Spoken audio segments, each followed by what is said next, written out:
into compliance and alignment with the calendar of God. You have to know what's going on in the earth so that after God gives you instruction in the spirit, it becomes just a matter of creating strategies that cause people to shift.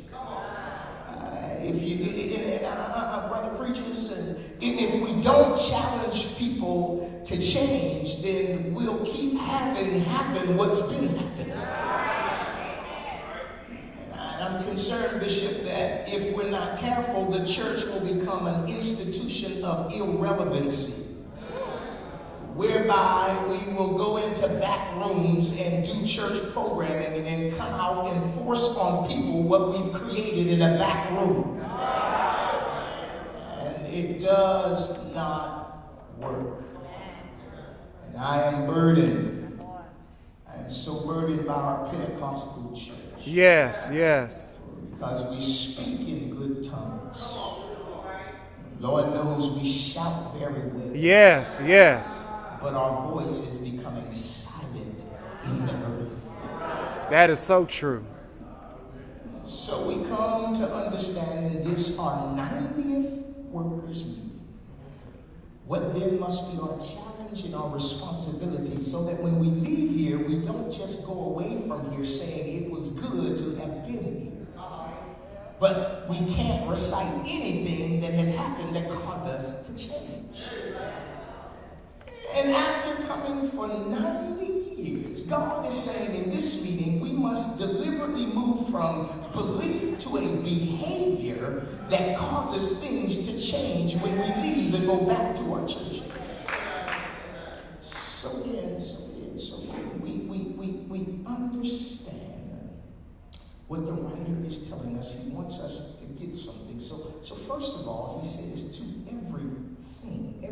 The reason why I made a point of every and thing being two words is because if you understand the nature of the Hebrew language, you will understand that the Hebrew language, they understand there is no space between the word and the thing.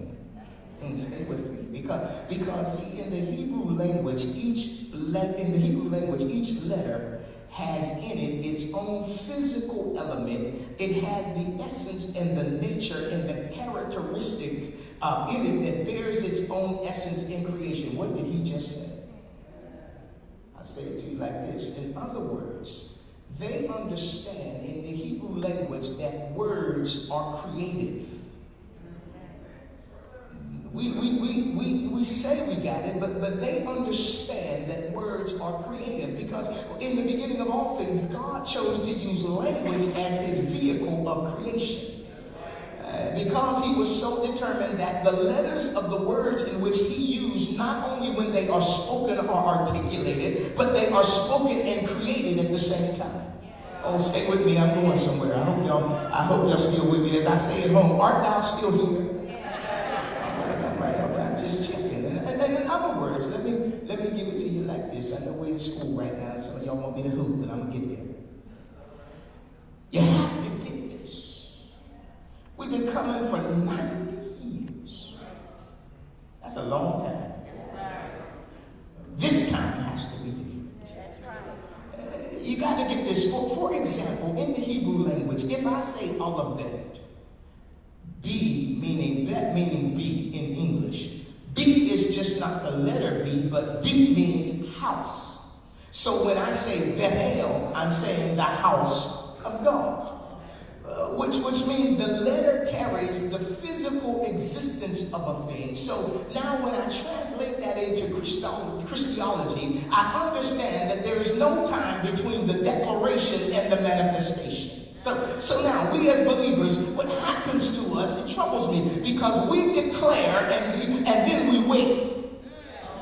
We say, I believe God, but then we wait. And then while we wait, we pump ourselves in, and we hold our breath, and we push ourselves in, and we do gymnastics waiting for the manifestation of a thing, because we don't understand once we decree it, it's already there.